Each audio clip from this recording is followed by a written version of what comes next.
Well, I'm delighted to be with you, and I'm going to share a few slides so we can open up this whole topic. Um, so, as you mentioned, one of the very first executive orders that came out, January the 20th, was called Unleashing American Energy. Um, and among the items that was discussed was that Trump asked that we safeguard the American people's freedom of choice from a variety of goods and appliances, including but not limited to light bulbs. And it talked about dishwashers and everything else, but I'm going to focus on light bulbs here in this particular talk. And people seeing these executive orders sometimes think that that executive order will solve the problem, but unfortunately it doesn't. And the reason it doesn't is because um, it can be instantly reversed, an executive order, by the next president who comes in January 2029.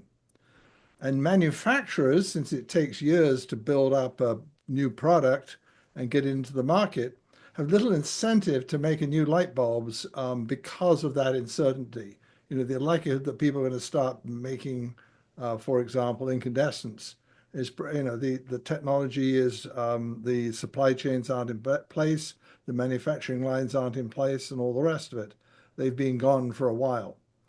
And therefore, what actually has to be done is we need to change the energy laws and regulations to get a permanent fix here, or a much more stable fix. And we need to do this, as I'm going to explain, because the light you see through your eyes is as critical for your health as the food you eat, the water you drink, and the air you breathe. And I'll explain that in a moment. So, sunlight, which is the healthiest form of natural light, delivers a broad range of healthy wavelengths. And even if it's a cloudy day, you get less of them, but pretty much the same distribution of healthy wavelengths. So when you're out walking outside, you're getting ultraviolet radiation, you're getting all the colors of the rainbow that comprise what we see as white light, the blue, the violets, the blues, the greens, the oranges, the reds, and so forth. And you also get invisible infrared light. That's what natural light, that's what human beings flourish under, the night that we've had on this planet ever since it began, or throughout human existence. But that light is really critical to understand, because people, when they look at something through their eyes, they focus on vision. And in fact, the main problem of the lighting industry is it's been focusing on vision as a reason to light a room, not health. But actually, when it comes to health, which is just as important as the visual aspects of seeing through your eyes, it turns out that each of those different colors of the rainbow that are emitted by any object, including the sun, and the invisible ultraviolet and the invisible infrared, each of those different wavelengths have quite distinct beneficial effects on our health. So, for example, and we can basically, the light that we have coming to us ranges in, just use the technical range, it's between about 300 and 3,000 nanometers, that's a wavelength of the light. But for example, at 293 down in the ultraviolet, that's what's most effective at vitamin D synthesis in our skin. Very interesting, discoveries recently of deep violet light around 380 nanometers, just visible violet, which actually is critical for the prevention of myopia in children, also in adults. And we're deprived of that in the natural world, in the indoor world we live in today. And that's why we got a huge incidence. In fact, 25% of people are developing short-sightedness, myopia, moving up to 50%. Violet light in the 405 range is a bacterial decontamination effective. At 420, we maximize the boost to our alertness and cognitive performance. At 460, royal blue, reduce the jaundice in babies, and so on. The sky blue light at for example, at 480 is what synchronizes our circadian clocks and regulates our sleep-wake cycle.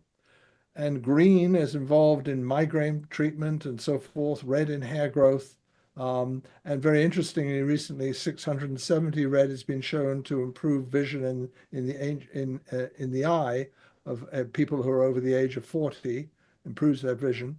And the near infrared has a wide variety of health effects, particularly by boosting the energy in the mitochondria in our cells. So all that's going on. And of course, the light that is visible comes in through the eye. The invisible infrared actually passes through our body and out the other side. So it actually it hits all the cells in our body. And you've got to understand this to realize this is all to do with our health. When we're out in the natural sunlight, we're getting all of this, all these benefits at the same time. But what we've done is we've moved from a world where we used to live outdoors most of the time. Um, in 19 recently at 1900, the turn of that previous century, about 45% of people were working outdoors in agriculture on farms. Now it's 1%. And so there's a huge effect. Now we've moved indoors. We're indoors 93% or more of the time. And we've had indoors from about 1880 when Thomas Edison invented the light bulb until up to very recently. It's mostly been incandescent light bulbs that have been used. And then they were banned as a result of these energy regulations that came in through the Biden administration. Now, about 10 years ago, the technology for LEDs that were blue chip and were very efficient at converting electricity into light began to flood the mighty market. And they're all based on a blue chip, or most of them are. And so you get a spike of blue, plus you get some other colors, just enough to make a white looking light. But the light they're actually emitting is harmful at night. But that, when you walk into a Home Depot or another store, that's all you get. That's all you can find usually on those stores. And because, in fact, of these regulations have been pushing this particular type of light, these blue chip LEDs. There is a huge amount of research that's gone on in the medical schools and the researchers around the world to show that many of the chronic diseases of our time are caused or exacerbated by artificial, unhealthy light that's not the natural spectrum. And in the insert picture here, you can see that the spectrum of an LED with a peak in the blue, a trough where you need to have light to resynchronize your clock, and then just very little in the red, nothing in the infrared, nothing in the ultraviolet. That type of light is associated with increase in obesity, diabetes, cancers, breast cancer, colon cancer, and a whole wide range of other illnesses, psychiatric conditions. And indeed, we know this is important because some very large-scale studies with tens of thousands of people have shown that people live longer who get outdoors more. Those people get outside regularly every day, live years longer. It's a big effect of smoking or not smoking, being shown in studies involving tens of thousands of people. To give you just one example of this area of research, we know that the breast cancer rate in women in young women has been recently climbing, and it really did a step function change as soon as the LEDs, the blue rich LEDs came onto the market and started replacing and becoming larger and larger market share. The market share today is up in the 80+% range. And we see this steep rise in 4% a year in breast cancer in young women. Also instructive is that when you go to parts of the world that don't have electricity, you get 20 cases of breast cancer per 100,000 women. When you're in electrified areas of the world like Western Europe or in Eastern United States, intensely bright in the cities, you get 110 to 140 cases per 100,000 women. And blind women, it's very rare in blind women. It's very rare in women who haven't seen electricity. So breast cancer used to be an old disease, a rare disease. No longer so. It's the most common cause of death in women. So driving all this change has been this Department of Energy regulations that are trying to get higher levels of energy efficiency in everything that we do. And that was a rule went in which in 2023, And what that rule did is effectively it banned the incandescents because the incandescent and halogen, the old light bulbs we used up to 2023, only can manage 10 to 15 lumens per watt. So they were banned. Now, now there's overreach going on. A new rule was then passed in 24, which goes into effect in 2028, bumping that up to 125 lumens per watt. And that, in fact, starts knocking out, there are LEDs that, by the way, are the standard blue pump LEDs that are harmful, but there are many other LEDs being developed by manufacturers that provide a broad range of lights, including the infrared, the key parts of the spectrum you need for health. And those lights are going to be banned. All healthy light bulbs, LED light bulbs, are going to be banned in 2028, leaving us only then by June of 2028 with only unhealthy LEDs. And this is really a disastrous situation for health. So if we're focused on making America healthy again, this is a real key target and a really rather simple one, or should be simple one, to address once we get rid of this. So why are they doing this? What's the reason? Well, it turns out that the reason it's got off the rails, this whole thing about lighting, is because they use an old measure. It's 100 years old, called lumens. 1924, a method of developing was developed to measure the brightness of light, and that is the term lumens. And what it actually measures is mostly just green and yellow light in the spectrum, a very small, narrow part of the total light spectrum, because that's what's associated with the human eye perceiving brightness. And so they've taken these lumens, and how many lumens per watt, is basically the way it's done now. And what they've done is now force us into lights that are in a very narrow spectrum that meet that range of lumens. They can achieve high lumens target by sacrificing all the other healthy wavelengths in the mix. So putting it another way, watts go in, lumens come out. That's how you calculate lumens per watt. But if the lumens are only measuring the green and yellow wavelengths of visual brightness, they're ignoring the other healthy functions. Any light that is used to produce red light or infrared light is in fact now has another healthy light is treated as wasted watts. So it doesn't get as high lumens per watt. Similarly, lights that are in the UV, violet, and blue range also are treated as wasted watts. So it's this very artificial measure. It's an archaic one. It's 100 years old. Is being used to drive the change in light bulbs and forcing us into artificial light that just to meet an archaic standard. Now, the DOE, in making the cost-benefit analysis for doing this, showed that, in fact, they did a big cost-benefit analysis, huge document, 110 pages of analysis and numbers and everything else.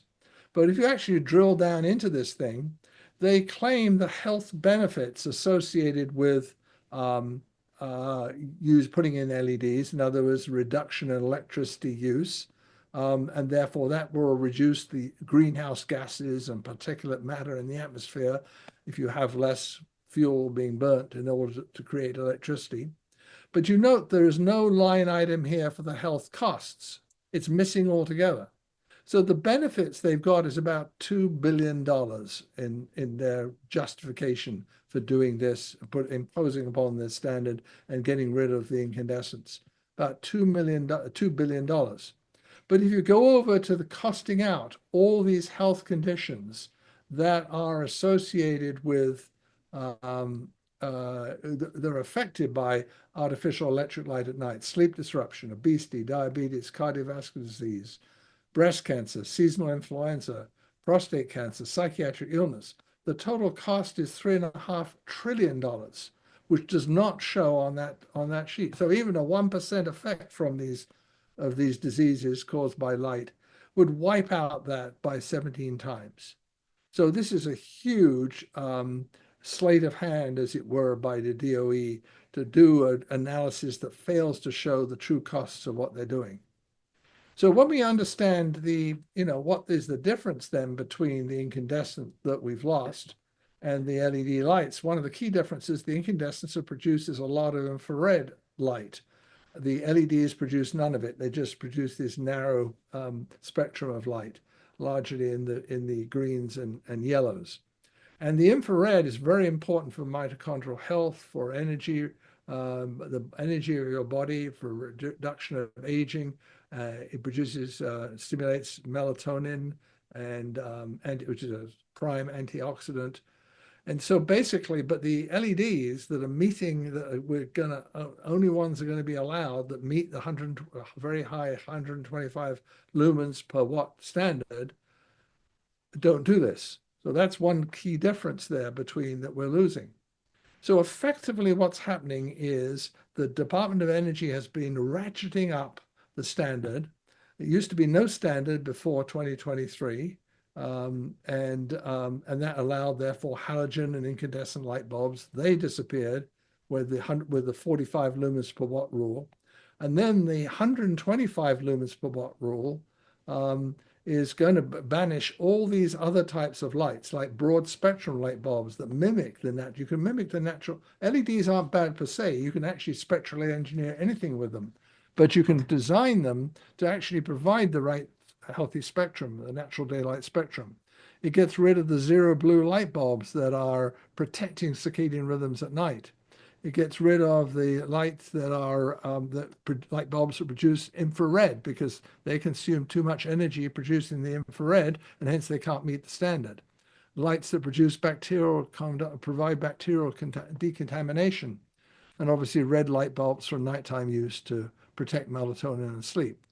And so by 2028, June 28, only unhealthy narrow spectrum blue chip white LEDs will be available. So this is something we need to do something about and do it about urgently. There are two potential solutions here. Remembering what I said at the beginning, that the executive action doesn't do it. It is a temporary thing that can be immediately removed.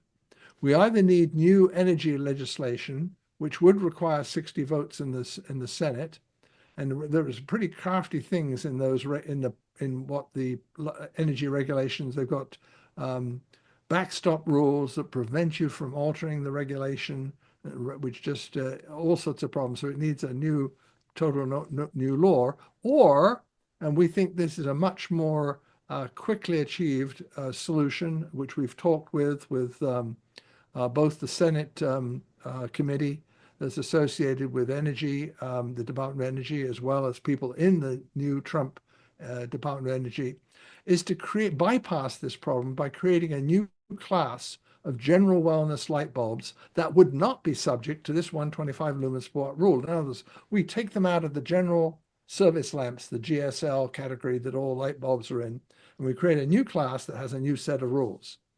So the action I would suggest is to write or email to Chris Wright, the U.S. Secretary of Energy, telling him you support the petition for rulemaking for a new product class of general wellness light bulbs. And I've provided the Secretary's information there, and also the person inside the DOE who is managing this issue. And there is the Secretary's email again here. So that gives you an idea. You can also sign up for this petition at circadianlight.org/campaign, and where we're collecting the signatures of hundreds and not thousands of individuals who are interested in getting healthy light bulbs protected and not being forced to use these extremely unhealthy light bulbs that are shortening our lives and causing ill health.